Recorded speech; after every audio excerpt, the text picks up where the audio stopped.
The highest priority for the preacher is to find wells of salvation from which he can drink every day, and from those wells say, "Great is the Lord," and mean it because he has drunk it up. What does it mean to drink deeply from the wells of salvation? And what does it mean both for the preacher and for us? That's the question that John Piper answers in this episode of Light and Truth. This sermon was originally preached in 1999 to a group of pastors in Kansas City, Missouri. If God is really going to be supreme in our preaching, and if we are really going to portray Him in such a way that He becomes alluring to people so that the nerve of sin is cut in their lives and they are weaned off sin and brought to lead lives of radical, risk-taking obedience called love, if we're going to preach in such a way as to make God that compelling and that alluring in people's lives, then the question now on this third day becomes, what sort of preachers must we be? What sort of men must preachers become? And how do you become that way and stay that way? And the answer is, we must go deep in our grasp of the greatness of God, and we must be passionate in our love for the glory of God, and we must be unwaveringly confident in the triumph of God, and from the track of the electron to the path of the galaxy and everything in between, we must be totally persuaded that it all has to do with God, and we must be God besotted from the crown of our head to the bottom of our feet. And we must be filled with all the fullness of God, as Paul says in Ephesians 3:19. And we must be overwhelmed with the wonder and the joy that God has been pleased to make Himself known to us and to call us into the ministry of making this great God known to others. That's what's got to happen to us. Deep in God, passionate for God, confident of God, God entranced, God besotted, full of wonder that we know Him, that He knows us, that He's called us.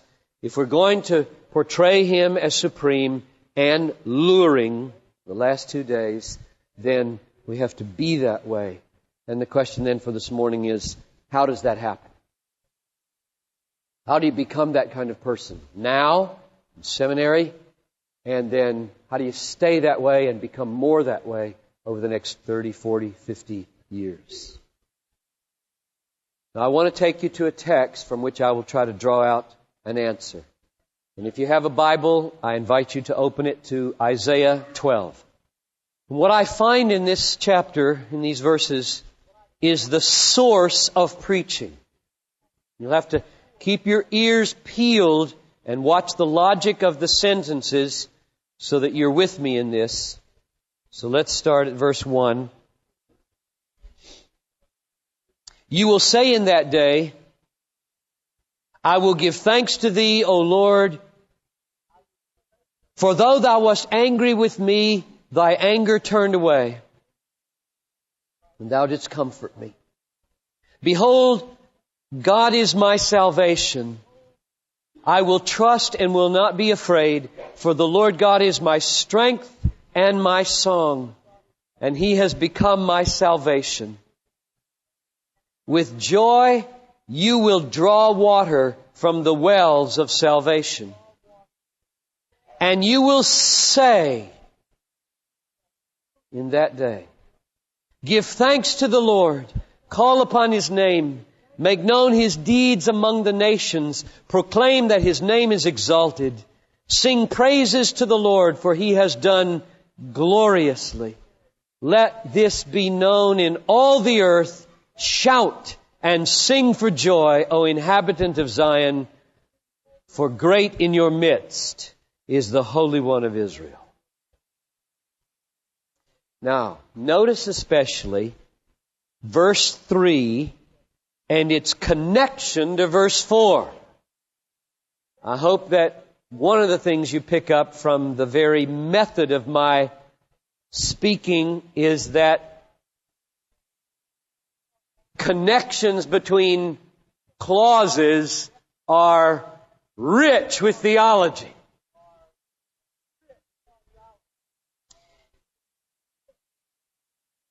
Verse 4 says, with joy you will draw water from the wells of salvation. I'm sorry, 3. With joy you will draw water from the wells of salvation. And now the effect of this deep drinking at the wells of salvation is this. And you will say in that day, give thanks to the Lord. In other words, you will speak to people. You will say something. You'll be a preacher. You will draw water and you will say. You will draw water and you will say. You get the connection? This is the source of preaching. You become a preacher by drawing waters from the wells of salvation. You draw waters from the wells of salvation and you will say. That's the main thing I saw in this text. God's purpose for us every day, for the rest of our lives, is to draw water from the wells of salvation.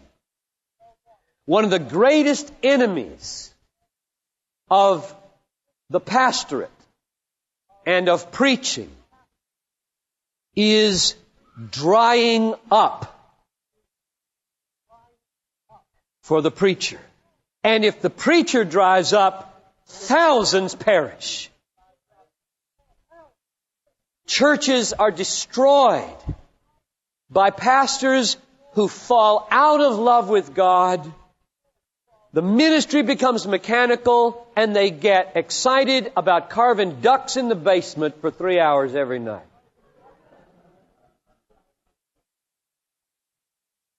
What was once a hobby of relief becomes a consuming escape. And they've got to do the work because they've got no other training. And they're dry as a bone and the churches begin to perish. That's a great enemy. And therefore, I would venture to say the highest priority for the preacher is not to dry up. The highest priority for the preacher is to find wells of salvation from which he can drink every day, and from those wells say, great is the Lord, and mean it because he has drunk it up. Now, let's dwell on this phrase for a minute, the wells of salvation. You're seminary students, a lot of you anyway, and you know this truth, but let me draw it out because most preaching, by the way, is reminder. Don't ever come to the pulpit thinking, oh, they know this. Of course they know it. Or they ought to know it. But we wouldn't have the book of 2 Peter. If Peter didn't believe in saying things they already knew, we wouldn't have Philippians. What you need to do is just find fresh ways of saying things people already know. So you already know this, but I'm going to say it anyway. Salvation is a big concept and reality, and it is not simply what happened when you repented and were converted. It is that.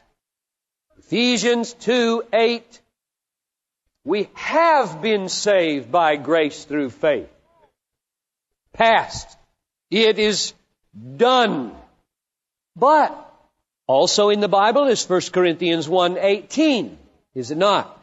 To us who are being saved, Christ or the cross is the power of God unto salvation. You're being saved. So you were saved, Ephesians 2:8, and you are now being saved, 1 Corinthians 1:18, and also in the Bible is Romans 13:11. Salvation is nearer to us now than when we first believed. Whoa, I thought we had it. No, you don't have it all. It has happened to you. It is happening to you. It will happen to you. And we're in the midst of this glorious thing called salvation that really starts in eternity with our election and ends in eternity. If you can talk about ending in eternity, I suppose that's a contradiction.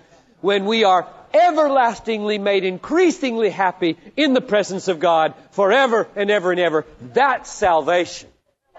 It's not just a little thing, did you get saved? That's glorious because it introduces you into something glorious. But the glorious thing is not that event. The glorious thing is that reality which we are now swept up into. Now, I think that's part of the reason why we should not stumble over the fact that there's an S on the end of the word wells. Wells of salvation. Why wells? You will draw water, you preachers will draw water from the wells of salvation.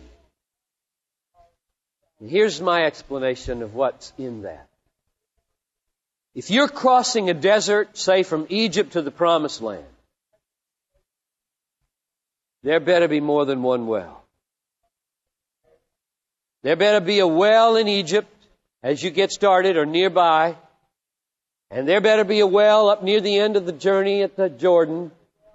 And along this route, there better be some more wells. There better be an Elam well and some others. Because otherwise, as you walk through the wilderness of your life on the way to paradise, you're going to drop dead in the desert. If you can't drink here and tomorrow drink here and tomorrow drink here, you'll perish in the wilderness. There are many wells. But what do we mean when we say that? What do we mean? Here's another clue from the text. Look at verse 2. Behold, God is my salvation. Now help me here. These are wells of what? Wells of who is my salvation? Put the two together in one word with three letters. When you put your face in the water, what are you drinking? That's right. Let's read this verse now. Behold, God is my salvation. These are wells of God. These are wells with the most pure, wonderful, refreshing reality of God into which we drop our bucket of prayer and need. Behold, God is my salvation. I will trust and will not be afraid, for the Lord God is my strength. God is my strength. Whatever's at the bottom of this well called salvation that makes me refreshed and strong to go another day's journey through the wilderness of my life is God. It's really not hard to be a God-centered preacher if you just preach Bible. The Lord God is my strength and my song, and He has become my salvation, my well. So the wells of salvation, here's my interpretation now, the wells of salvation are the places and the times where you draw near to God and drink from the fountain of living water that He is. So there are as many wells in your life as there are meetings with God.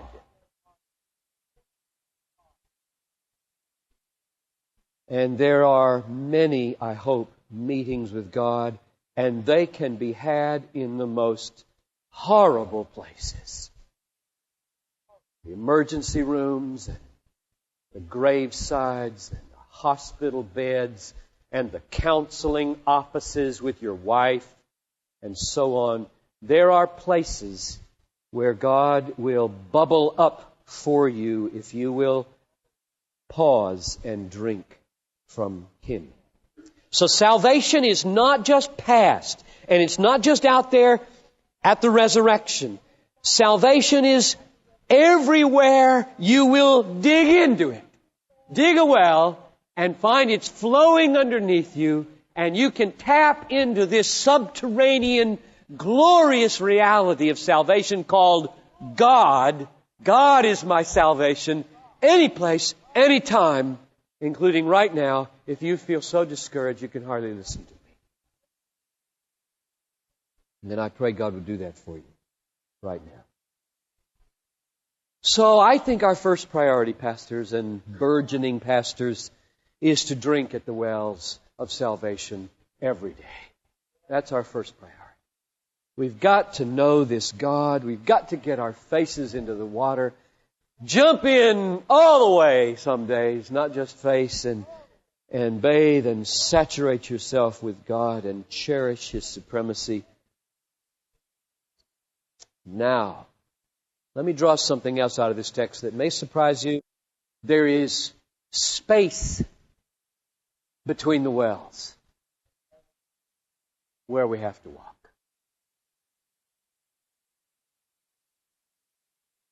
I think the story of the Old Testament, the story of the people in the wilderness, the story of Joseph, the end of the book of Genesis.